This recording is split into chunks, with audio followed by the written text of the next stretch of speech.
मैं उनका आमंत्रित करती हूँ और स्वागत करती हूँ। अपर्णा शुक्ला जी, नमस्ते जी, स्वागत है आपका। सभी सत्संग प्रेमियों को मेरा नमस्ते। मेरी आवाज आ रही है? जी हाँ जी जी, आ रही आवाज आपकी। धन्यवाद। अभी जो है हम लोग 15 अगस्त की पृष्ठभूमि में और आगामी जो है रक्षाबंधन के पर्व पर, और जैसे हमेशा हमारे प्रभु भक्ति के होते हैं, उन भजनों का आनंद ले रहे थे। आर्यों के लिए श्रावणी का जो पर्व है वो रक्षाबंधन के साथ साथ वेदाध्ययन का पर्व है। तो और हमारे आर्य समाज का तीसरा नियम भी कहता है कि वेद सब सत्य विद्याओं का पुस्तक है।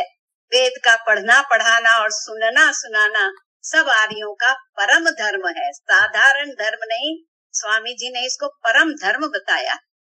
और जब पुराने जमाने में इस चौमासे में वर्षा के कारण बाकी सब क्षत्रियों के वैश्यों के सब कार्यकलाप कम हो जाते थे, तब वो ब्राह्मणों को जो है व्यस्त कर देते थे कि आप हमको वेद को पढ़िए पढ़ाइए और सुनिए सुनाइए। और ये काम जो है वो श्रावण के महीने में किया जाता था, इसलिए श्रावण पर्व का महत्व था। अब पौराणिकों ने उसके और महत्व निकाल दिया इधर उधर के, वो बात अलग। तो आइए इसी का स्वामी जी की जो हमको निर्देश मिला है उसका अनुमोदन करते हुए हम एक वेद मंत्र पर चर्चा करने चले हैं, जो यजुर्वेद के 40वें अध्याय का 9वां मंत्र है। इससे पहले भी जब जब समय मिला है मैंने आपके सामने यजुर्वेद के 40वें अध्याय के पहले 8 मंत्र मैं आपके सामने प्रस्तुत कर चुकी हूँ। आज हम 9वें मंत्र की ओर बढ़ रहे हैं। यही मंत्र जो है वो ईशोपनिषद का 12वां मंत्र है। जो 9 से 11 मंत्र यजुर्वेद के 40वें अध्याय में है, वही थोड़े से अंतर से ईशोपनिषद में 12 से 14 के क्रम पर है। तो इस मंत्र का ऋषि है दीर्घतमा, देवता है आत्मा, छंद है निवृत्त अनुष्टुप और स्वर है गांधार। तो जब देवता किसी मंत्र के साथ कहते हैं तो वो उस मंत्र का विषय होता है। तो यहाँ पर आत्मा को जो है वो प्रेरित किया जा रहा है इस मंत्र में। और मंत्र कहता है ओम अंधंतम प्रविशन्ति ये असंभूतिम उपासते ततो भूय इव ते तमो यौ संभूत्याम रताः। अंधंतमः साधारण अंधेरा नहीं, गहन अंधकार में प्रविशन्ति प्रवेश करते हैं, है ना। वेद जो है बहुत ज्यादा मुश्किल नहीं है, थोड़ा सा हमको उस पे मेहनत करने की जरूरत पड़ती है। तो कहते हैं अंधंतमा प्रविशन्ति, गहन अंधकार में प्रवेश करते हैं। कौन? ये मने जो। जब कभी संस्कृत में य आता है, हिंदी में आके वो ज बन जाता है। जैसे यमुना का हम जमुना कर देते हैं, तो वैसे ही जो है वो यह ये यो इन सब का जो है हम जो कहते हैं। तो कौन अंधकार में गहन प्रवेश करते हैं? ये असंभूति उपासते, जो असंभूति की उपासना करते हैं। पहले हम ये 2 शब्द लेंगे, संभूति और असंभूति, फिर मैं उसकी व्याख्या जो है आगे करूँ। तो अभी हम जो है पहली लाइन हमको मंत्र की बताती है कि जो असंभूति की उपासना करते हैं, जो उसके मार्ग पर चलते हैं, वे क्या होते हैं? गहन अंधकार में प्रवेश करते हैं। और लेकिन जो दूसरी पंक्ति है वो हमको थोड़ा हमारे मन को चल विचल कर देती है। वो कहती है ततो भूय इवते। ततो मतलब वैसे ही, भूय उससे भी कहीं अधिक, भूय इव ततः जो हम अभी अंधकार की बात कर रहे थे, ततः उससे भी, भूय इव कहीं अधिक, ते मतलब वे लोग उससे भी गहन अंधकार में वे लोग जाते हैं। तमह मतलब अंधकार, उ मने निश्चय से, जो निश्चय से वो उससे भी बुरे अंधकार में जाते हैं। जो संभूत्याम रता, जो संभूति में रमण करते हैं। रता मतलब रत होना, हम बोलते हैं ना वो कार्य रत हैं, उसमें व्यस्त हैं। तो जो संभूति में रत होते हैं वो असंभूति वालों से भी गहन अंधकार में जाते हैं।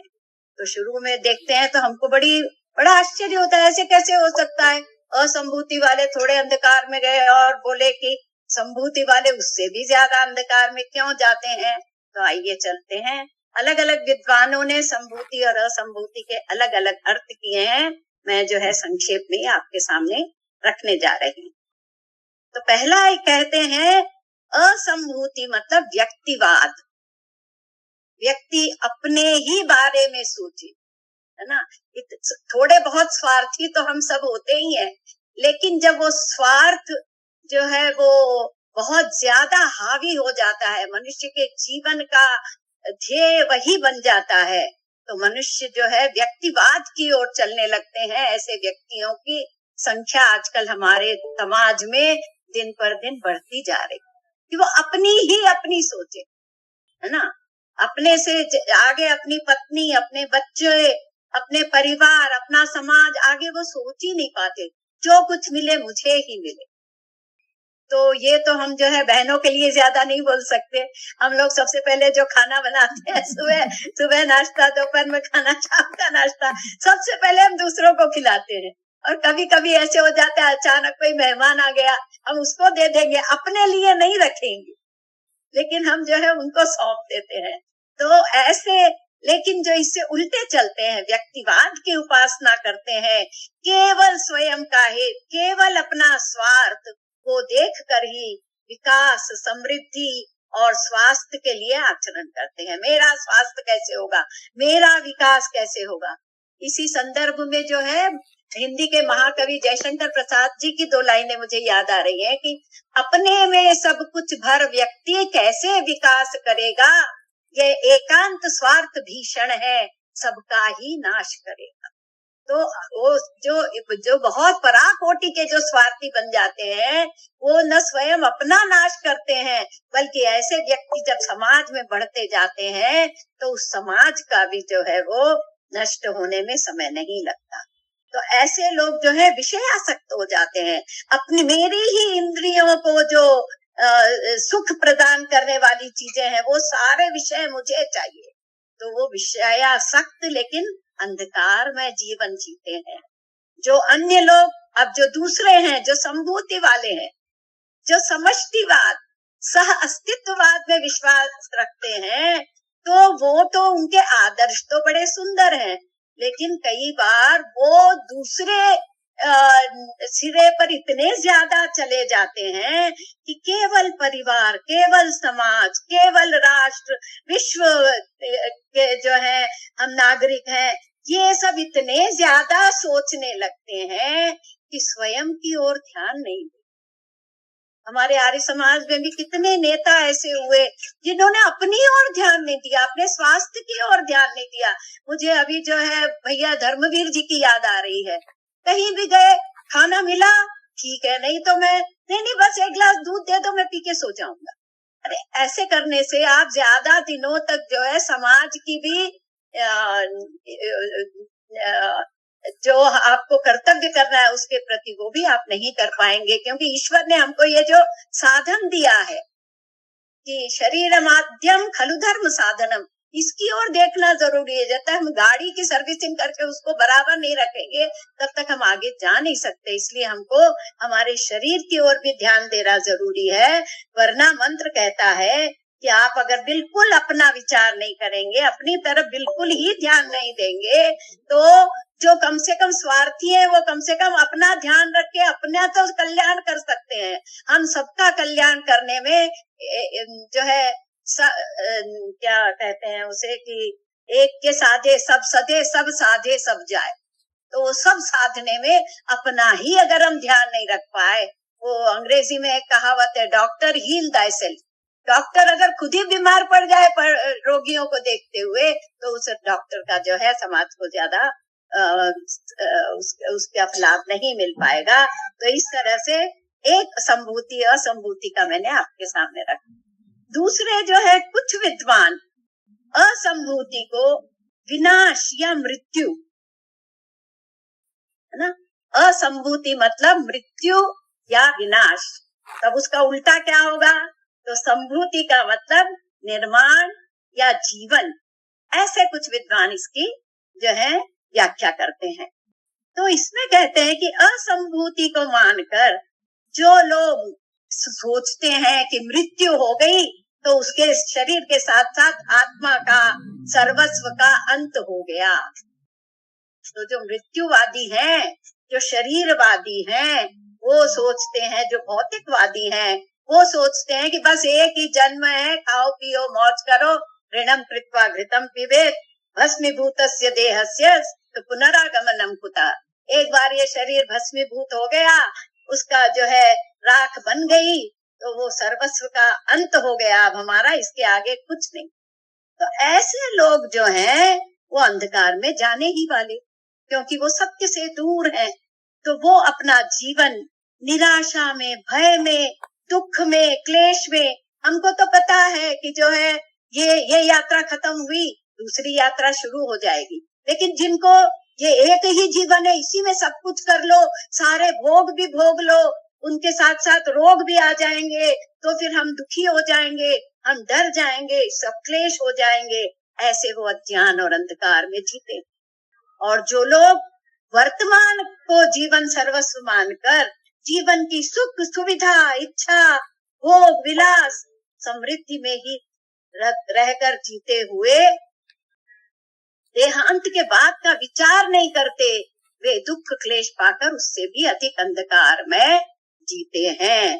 तो इस तरह हम जो है वो जो देखते हैं कि आपके लिए मध्यम, हम लोग जो हम कहते हैं कि हम मध्यम वहीन हैं, मध्यम वर्ग से हैं, इसलिए हमको दोनों सिरों का की तरफ जाने के बदले, पूरे स्वार्थी होने के बदले, पूरे निस्वार्थी होने के बदले, पूरे विनाश की ओर जाने के बदले, या सिर्फ जीवन ही जीवन है, इसी को में अपनी सारी सुख सुविधाएं और इच्छा और भोग विलास सब इसी में कर लो, ऐसे जो दूसरे सिरे पर चले जाते हैं वो उनसे भी अधिक अंधकार में जाते हैं।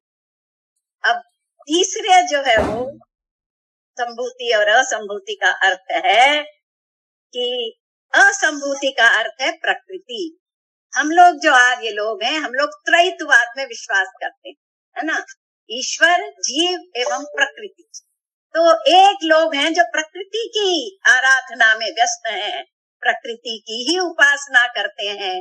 तो ऐसे लोगों को भी हम दो तीन जो है खंडों में बांट सकते हैं कि एक तो हमारे जो वैज्ञानिक हैं, वो अधिकतर जो है, जो वैज्ञानिकों में भी जो भौतिकवादी हैं, वो कहते हैं कि प्रकृति के नियम बने, सब कुछ ऑटोमेटिक चल रहा है, ईश्वर की कोई जरूरत नहीं है।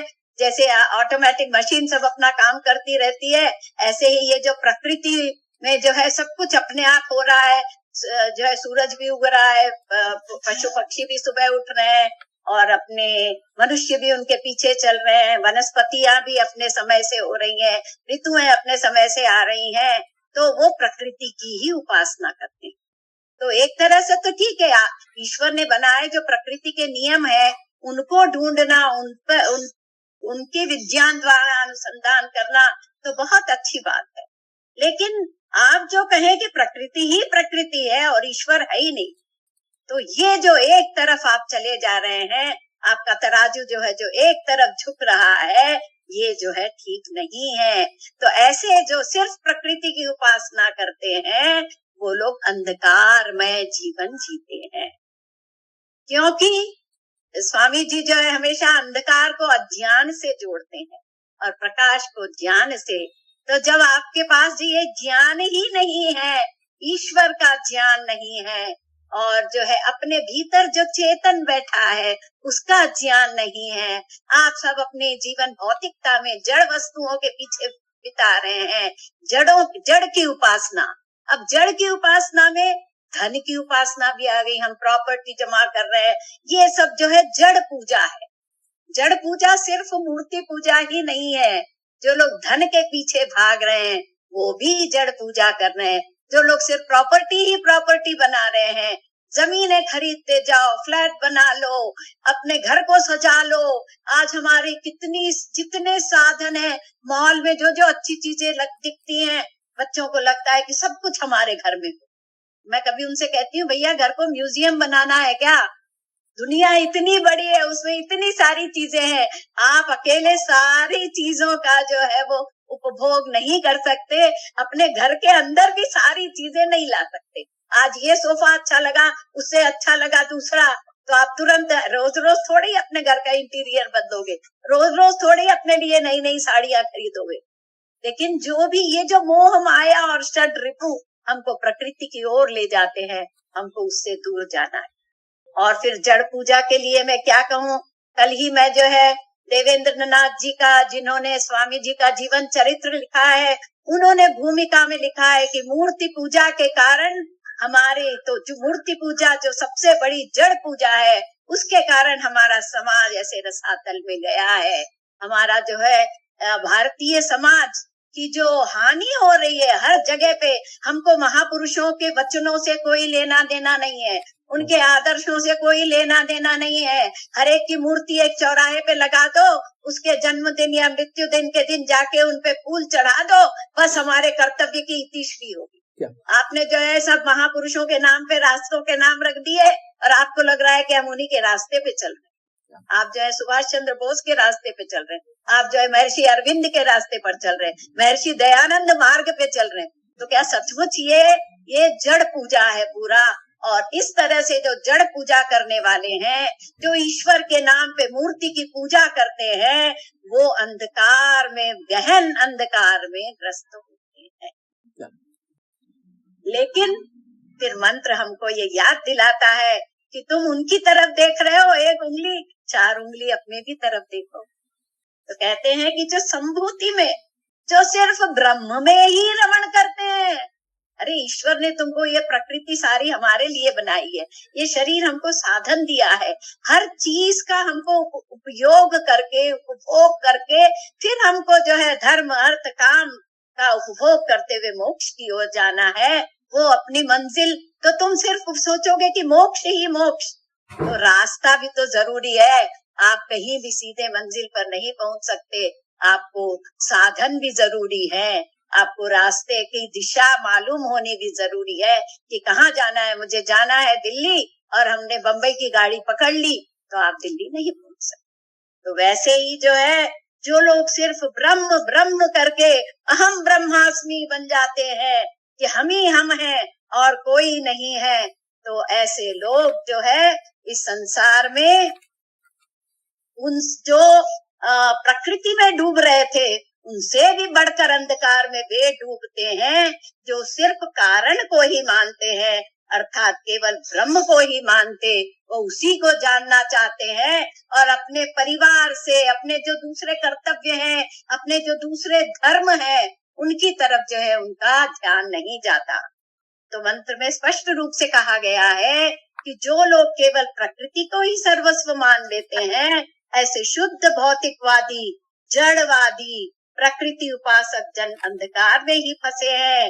लेकिन दूसरे जो लोग केवल ब्रह्म को ही सर्वस्व मानते हैं, ऐसे अद्वैतवादी तो उनसे भी गहरे अंधकार में फंस जाते हैं, क्योंकि भौतिकवादी तो कम से कम प्रकृति से, अपने देह से भौतिक सुख तो पा लेता है, लेकिन जो दूसरा होता है वो माया मिली न राम, है ना, दुविधा में दोऊ गए, माया मिली न राम।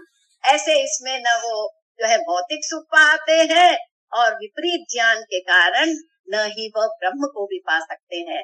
तो हमको जो स्वामी जी ने बताया है कि प्रकृति जो है वो उपादान कारण है, ईश्वर जो है वो निमित्त कारण है, बाकी सब जो साधारण कारण है सृष्टि के, तो हमको पूरा सृष्टि का उपभोग लेना है। तो इस मंत्र का जो विषय, जो देवता था आत्मा, तो आत्मा को क्या करना है, इस बारे में हमने थोड़ा सा जाना कि जो है एक और हम जो है व्यक्तिवाद की उपासना करके उस अंधकार में न फंसे। इससे मंत्र अंत में हमको संदेश क्या देता है कि हम जो है पूरे व्यक्ति अपनी ओर देखे, कुछ हद तक देखे, लेकिन पूरा ही पूरा उसके साथ बह न जाए व्यक्तिवाद के साथ, और उसी तरह आप जो है समष्टिवाद के साथ भी पूरे पूरे नहीं बह सकते।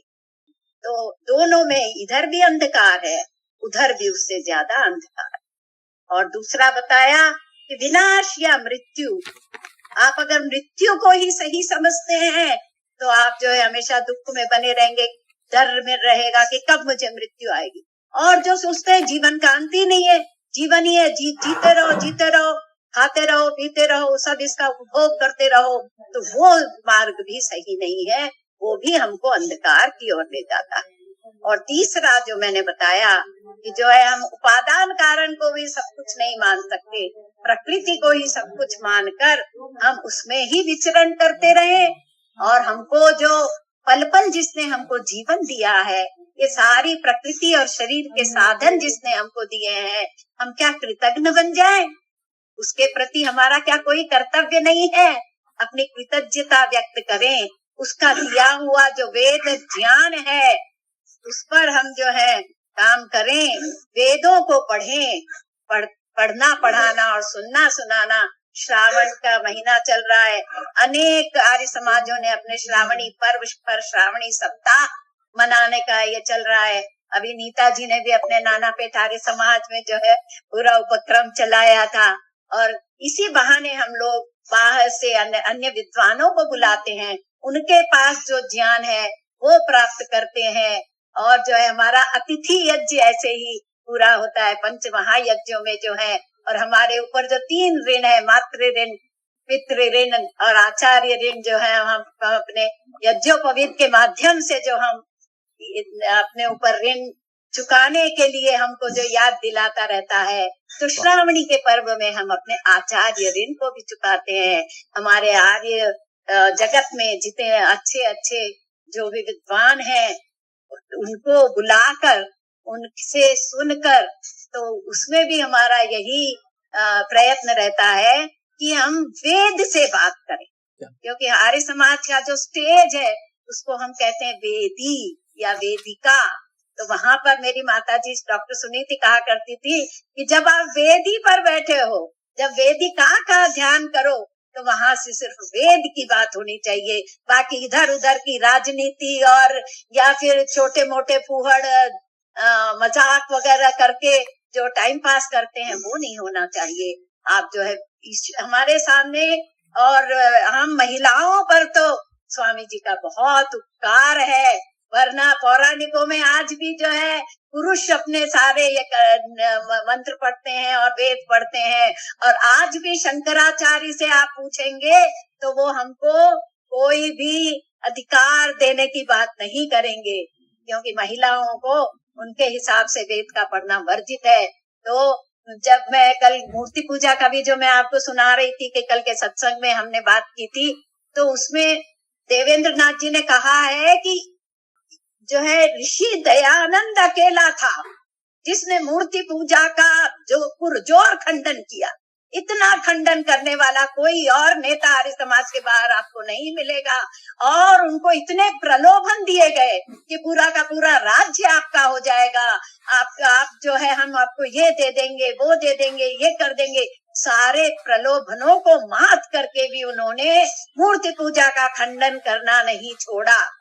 तो हम आर्य लोग जहाँ कहीं मूर्ति पूजा से, जड़वाद से, जड़ पूजा से हम जो है समझौता करते हैं, तो हम ईश्वर, हम जो है महर्षि दयानंद की जय बोलने के काबिल नहीं रहे। बहुत तो सुंदर, सब हमको सोचना चाहिए। बहुत कठिन मंत्र था, आपने बहुत सादगी से, सहजता से दिया। तो जो है हम लोगों को स्वामी जी की हमको सिर्फ जयकार नहीं बोलनी है। स्वामी जी को खुद पसंद नहीं था कि मेरी मूर्ति न कहीं लगाना। एक भजन भी है ना पूरा कि उन्होंने जो अपना वसीयतनामा जैसा जो लिखा था कि मेरी राख को भी जो है वो हमने ऋषि उद्यान में बनाया गया, बाद में जिस बगीचे में उनकी राख डाली गई। तो वो कहते थे कि मेरी भी पूजा मत करो, मैं भी अगर कुछ गलत कहता हूँ तो मत मानो। वेदानुसार जो है ऋषि आर्ष ग्रंथों के अनुसार देखो, मैं कोई वो चाहते हैं तो अपना कितना गुरुडम बना सकते थे। आज के गुरुओं के पास कुछ नहीं है, उनके पास तो पूरा वेद था और उन्होंने पाखंड खंडिनी पताका लगा के जो है इन सब का विरोध किया था। जो हमको लगता है कि ये हमारे हैं, लेकिन अंदर से सिद्धांतों की जब बात आती है तो हमको उनके साथ कोई समझौता नहीं करता। तो आइए, मंत्र कहता है, अंधंतम प्रविशन्ति ये असंभूतिम उपासते ततो भूय इवते तमोय संभूत्यामृता। इसका जो है पद्यानुवाद मेरे मामा जी पंडित वेदभूषण जी का किया हुआ मैं आपके सामने रखने जा रही हूँ। फंसा पड़ा जो असंभूति में वह अंधकार में जाता है, निरत सदा जो संभूति में गहन तमस को पाता है। संभूति है चेतन सत्ता, असंभूति ही जड़ता है। जो एकाकी का करे उपासन अंधकार में फंसता है। कुछ हैं ऐसे अज्ञानी जन जो जड़ को चेतन बतलाते मूर्ति में प्राण प्रतिष्ठा करेंगे। अरे आप हमारी पिछली बार भी शायद मैंने ये आपको कहानी सुनाई थी कि एक पौराणिक विद्वान थे, वो प्राण प्रतिष्ठा करने में बहुत प्रसिद्ध थे। तो एक बार वो किसी मंदिर में जाके मूर्ति में प्राण प्रतिष्ठा कर रहे थे। उसी समय उनको अपनी पत्नी का संदेश मिला कि तुम हमारे पुत्र का जो है देहावसान हो गया है, तो आप तुरंत आइए। और इसकी जो मूर्ति है जिसमें सारे सिस्टम बने हुए हैं, श्वास लेने के, रक्ताभिसरण के, और इस मूर्ति में आप जरा प्राण प्रतिष्ठा कर दीजिए अपने बच्चे की, क्योंकि पत्थर की मूर्ति में तो अंदर कुछ नहीं रहता है ना।